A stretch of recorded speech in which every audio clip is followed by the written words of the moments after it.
نوا کہرا ہو اے بلبل کے ہو تیرے عصر ترنم حاضر کے تقاضاؤں سے ہے لیکن یہ کبوتر کے تنے نازک نشانی کا جگر پیدا.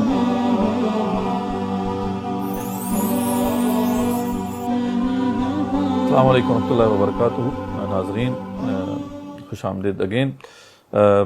ہم لاسٹ ٹائم ہم نے یہ بات کی تھی کہ تصور خودی کے اوپر ہی بات چل رہی ہے. انسان کی جو خودی ہے وہ رسول اکرم صلی اللہ علیہ وسلم کی ذات اقدس ہے، جیسے ہم نے ذکر کیا، اور انبیاء رسول علیہ السلام کی شخصیات ہیں، خصوصاً رسول اکرم صلی اللہ علیہ وسلم کی جو شخصیت ہے اس حوالے سے بہت اہم ہے.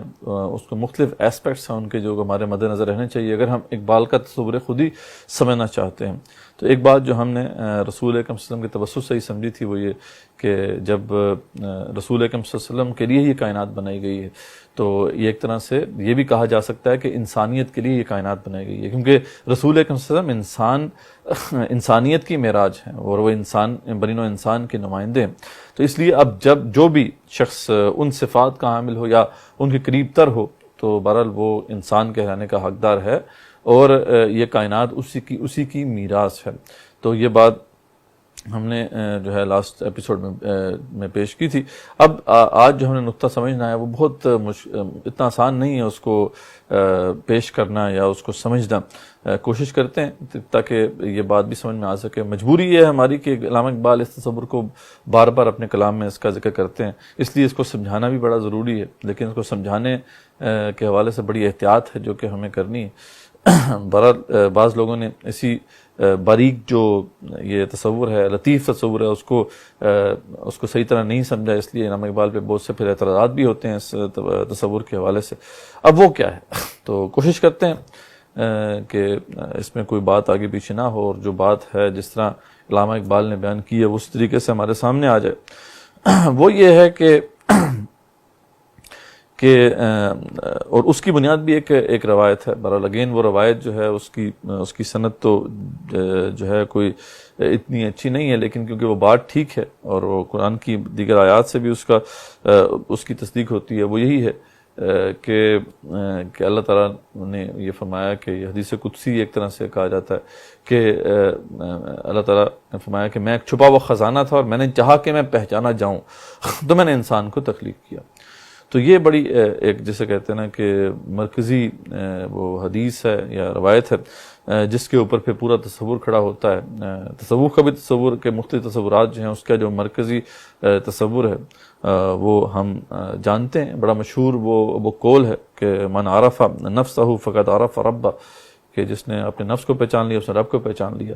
تو یہ کیا ماجرا ہے کہ نفس انسانی کو سمجھنا یا ہمارا اپنے آپ کو سمجھنا ہمیں کیسے مدد دے سکتا ہے خدا کو سمجھنے کے حوالے سے؟ یہ بہرحال ایک باریک ایک مضمون ہے. معاملہ یہ ہے کہ ویسے تو اللہ تعالیٰ کی جتنی بھی مخلوقات ہیں اس میں اللہ تعالیٰ کی صفات کا ایک عکس ہمیں نظر آتا ہے، جیسا کہ ہم دیکھتے ہیں کائنات میں جو دیگر مخلوقات چار سو پھیلی ہوئی ہیں، چاہے سورج چاند ستارے ہیں، پہاڑ ہیں، سیارے ہیں وغیرہ وغیرہ. اللہ تعالیٰ کے جلال اور جمال کے جتنے بھی مظاہر ہمیں کائنات میں نظر آتے ہیں اس سے اللہ تعالیٰ کی صفات کا ایک عکس ہمیں سمجھ میں آتا ہے. لیکن یہ صفات باری تعالیٰ کس طرح جو ہے وہ عمل میں آتی ہیں، یعنی کس طریقے سے جیسا اللہ تخلیق فرماتے ہیں تو وہ کیسے تخلیق کرتے ہیں؟ یہ جو کیسے کا جواب ہے یہ نفس انسانی پہ غور کر کے ہم سمجھ سکتے ہیں، کیونکہ اللہ تعالیٰ نے ہمیں بھی جیسے فار ایگزامپل تخلیق کی ایک صفت کا ایک تھوڑا سا ایک پورشن جو ہے وہ پارٹ جو ہے عطا کیا ہے اور ہم بھی ایک چیز تخلیق کرتے ہیں. تو جیسا اللہ تخلیق فرماتے ہیں کائنات کو، اس کو اگر ہم نے سمجھنا ہے یا ہلکا سا بھی اس کا ایک سمجھ لیں کہ اس کا فہم حاصل کرنا ہے تو ہم اپنے جو تخلیق کے عمل کو دیکھ سکتے ہیں. اس طریقے سے اللہ تعالیٰ جو ہے وہ رحیم ہے. اللہ تعالیٰ نے ہمیں بھی یہ صرف عطا کیا ہے کہ ہمارے اندر بھی رحم کرنے کا ایک جو ہے وہ ایک جذبہ موجود ہے اور ہم صفت رحمت کو اسی توسط سے سمجھ سکتے ہیں. تو یہ بات ہے کہ نفس انسانی کے اندر یہ جو صفات کا اللہ تعالیٰ نے ایک طرح سے ایک چھوٹا سا پورشن رکھا ہے، یہ اسی توسط سے ہی ہے کہ ہم اللہ تعالیٰ کی صفات کو پہچان پاتے ہیں اور یہ بہت بڑی بات ہے کہ اللہ تعالیٰ کی صفات جو ہیں ان کی پہچان حاصل کرنا یہ ممکن نہ تھا اگر انسان جو ہے وہ نہ ہوتا، کیونکہ حیوان کے اندر وہ تمام صفات اس طریقے سے وہ کار فرما نہیں ہوتی ہیں، یا پھر یہ اگر کار فرما ہو بھی تو اسے اس کا شعور حاصل نہیں ہے۔ انسان کو یہ شعور بھی یعنی خود شعوری بھی انسان کے اندر ہے۔ بہرحال یہ بڑا گہرا مضمون ہے۔ اس توسط سے بھی اگر ہم دیکھیں تو رسول اکرم صلی اللہ علیہ وسلم جو ہے وہ آئیڈیل ہیومن بینگ ہیں، اور وہ تمام جو صفات ہیں جو اللہ تعالیٰ کی صفات ہیں ان کا ایک طرح سے ایک عکس ان کی شخصیت میں نظر آتا ہے۔ ظاہر بات ہے کہ جہاں پہ اللہ تعالیٰ رحیم ہے، یعنی اللہ تعالیٰ کی رحمت کا جو تصور ہے اگر اس کو دیکھنا ہے تو رسول اکرم صلی اللہ علیہ وسلم کی شخصیت کو دیکھنا چاہیے کہ وہ کن لوگوں پہ رحیم تھے، کن کے لیے رحیم تھے۔ ان کی اگر اللہ تعالیٰ کی جلالی صفات کا اگر ہمیں پرتو دیکھنا ہے صحیح معنوں میں، تو رسول اکرم صلی اللہ علیہ وسلم کی شخصیت کو ہمیں دیکھنا چاہیے کہ وہ کن معاملات میں جو ہے جلالی صفات ان کی جو ہے وہ نمودار ہوتی تھی یا سامنے آ کے ان کا ظہور ہوتا تھا۔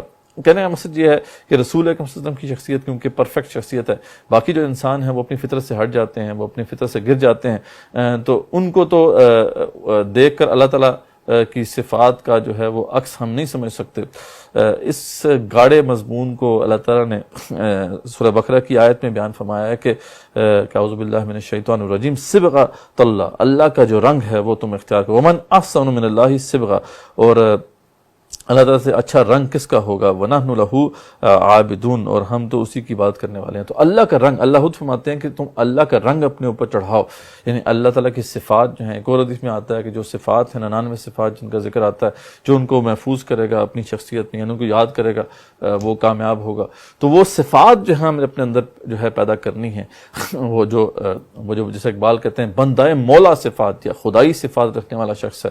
اس کا مطلب یہ نہیں ہوتا کہ وہ خدا بن گیا ہے، مسئلہ یہ ہے کہ وہ صرف جس طرح اسے آپریٹ کرنا چاہیے ویسے وہ آپریٹ کرتا ہے۔ اس سارے جو کمپلیکس معاملے کو اگر ہم دیکھیں تو اس والے سے پھر اقبال کی کئی اشعار ہیں ان کو وہ سمجھ میں آتے ہیں، جیسے اقبال رسول اکرم صلی اللہ علیہ وسلم کے حوالے سے فرماتے ہیں کہ ہر کجا بینی جہان رنگ و بو، آنکھ از خاکش بروئے دار زو، یا ز نور مصطفیٰ اورا بہاست، یا ہنوز اندر تلاش مصطفیٰ صلی اللہ علیہ وسلم۔ بہت ہی عظیم شعر ہے۔ وہ کہتے ہیں کہ جو جہان رنگ و بو میں، اس کائنات میں اگر تم نظر دوڑاؤ تو تمہیں کہیں پہ بھی اگر کسی بھی خاک کے اندر کوئی آرزو چھپی نظر آتی ہے، یہ آرزو بڑی اہم چیز ہے۔ آرزو یہ وہ فورس ہے، وہ طاقت ہے حیات کی جو کہ اس کو جو ہے آگے بڑھتے رہنے پر مجبور کرتی ہے۔ یہ آرزو ہی ہے جو بیسیکلی اقبال کے تصور ارتقاء کو بھی ایکسپلین کرتی ہے۔ وہ انشاءاللہ جب ہم پھر کبھی ایکسپلین کریں گے اسے، اقبال کا تصور ارتقاء کیا ہے۔ پر اقبال کہتے ہیں کہ جو بھی آپ کائنات میں نظر دوڑائیں آس پاس، جہاں پہ بھی کوئی آرزو کی آپ کو نمک نظر آتی ہے تو یا ز نور مصطفیٰ اورا بہاس، یا تو وہ جو ہے نور مصطفیٰ صلی اللہ علیہ وسلم سے مستعار لی گئی ہے، یا پھر یہ کہ یا ہنوز اندر تلاش مصطفیٰ، یا پھر وہ مصطفیٰ علیہ السلام رسول اکرم صلی اللہ علیہ وسلم کی تلاش میں ہی ہے۔ یعنی کائنات کے اندر مسلسل ایک ارتقائی عمل جاری ہے۔ انسان کی سوچ فکر میں جو ارتقاء ہے اسے کون نہیں جانتا۔ تو بہرحال انسان جو ہے مسلسل ارتقاء کی منازل طے کرتے کرتے بہتر سے بہتر کی طرف جا رہا ہے، لیکن یہ ہے کہ یہ کس طرف جا رہا ہے، یہ اس کی انتہا کیا ہے۔ تو اقبال کہتے ہیں کلمہ کن جو تھا بیسیکلی جب اللہ تعالیٰ نے کہا تھا تو اس کا جو اس کی جو نقطہ انتہا ہے وہ بیسیکلی رسول اکرم صلی اللہ علیہ وسلم کی شخصیت ہی ہے، یعنی اس نے اس مقام تک جانا ہے، یہ اس کے اندر یہ پوٹینشلی یہی ایسپیکٹ جو تھا وہ موجود تھا، وہ اسی تلاش میں ہے۔ تو کلمہ کن جو ہے بیسیکلی وہ اس کی وہ رسول اکرم صلی اللہ علیہ وسلم کی شخصیت کی تلاش میں ہے، اور اس توسط سے اس سفر میں اس نے کئی چیزیں جو ہیں تخلیق کر دی، کائنات تخلیق کر دی، حیات تخلیق کر دی، انسان کو تخلیق کر دیا، اور انسان کی پھر مختلف جو ہیں شعور کی سطحیں، اس سے انسان جو ہے ارتقاء پذیر ہوتے ہوتے آخرکار اس نے رسول اکرم صلی اللہ علیہ وسلم کی شخصیت تک پہنچ جانا ہے۔ پر یہ بڑا گہرا جو ہے موضوع ہے۔ اسی کے حوالے سے وہ کہتے ہیں کہ ازل سے ہے یہ کشمکش میں اسیر، ہوئی خاک آدم میں صورت پذیر۔ یہ کیا شے ہے؟ خودی کا نشیمن تیرے دل میں ہے، فلک جس طرح آنکھ کے دل میں ہے۔ تو یہ وہی خودی کا جو نشیمن ہے تیرے دل میں ہے، یہ انسان کی وہ ارج ہے جو بیسیکلی اللہ تعالیٰ کے کلمہ کن کی عکاسی کرتی ہے. بہرحال مشکل موضوع ہے جیسے میں نے بیان کیا. اگین بڑا مشہور ان کا جو شعر ہے کہ تو راز کن فقاں ہے، تو اے انسان تو راز کن فقاں ہے، اپنی آنکھوں پر عیاں ہو جا، اپنے سے اویئرنیس حاصل کر لے، اپنی خودی کی آشنائی حاصل کر لے، خودی کا رازداں ہو جا، خدا کا ترجمہ ہو جا، خودی کے راز کو پہچان لے اور خدا کا ترجمان بن جا. اور یا پھر وہ فرماتے ہیں کہ اسی والے سے کہ انسان کی پہچان جو ہے بہرحال خدا کی پہچان ہے کہ نمود اس کی، نمود تیری، نمود تیری، نمود اس کی، یعنی اس کی نمود ہو جائے یا تیری نمود ہو جائے، بات ایک ہی ہے. خدا کو تو بے حجاب کر دے، خدا تجھے بے حجاب کر دے. اور ایک اور جگہ پہ کہتے ہیں کہ میں انتہائی عشق ہوں، تو انتہائی حسن. ہمارا ایک تعلق ہے اللہ تعالیٰ کا ہمارے ساتھ. میں انتہائی عشق ہوں، میں عشق کی انتہا ہوں اور تو حسن کی انتہا ہے. دیکھے مجھے کہ تجھ کو تماشا کرے کوئی مجھ کو دیکھ لے یا تجھ کو تماشا کرے، یا تو ایکسپوز ہو جائے اس کے سامنے واضح ہو جائے یا میں واضح ہو جاؤں، بات ایک ہی ہے. یا کرا جوئی چرا در پیچ و تابی کہ او پیداست تو زیر نقابی، تلاش او کنی جز خود نہ بینی، تلاش خود کنی جز او نیابی. تو کسے ڈھونڈتا ہے؟ کرا جوئی چرا در پیچ و تابی، کس لیے پیچ و تاب میں لگا ہوا ہے؟ وہ تو ظاہر ہے کہ او پیداست تو زیر نقابی، تو خود پردے میں چھپا ہوا ہے، وہ تو بظاہر ہے.